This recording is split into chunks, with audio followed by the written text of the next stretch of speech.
Here I have Samsung Galaxy S4, and today I'm going to show you how to reset camera settings on this device. So firstly, you have to open your camera, then you have to tap on the gear icon to access its settings,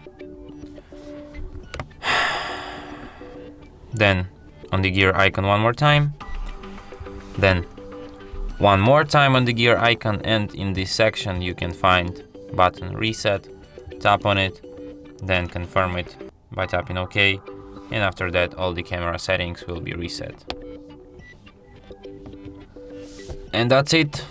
Thanks for watching. If you find this tutorial useful, don't forget to hit that like button and subscribe to our channel.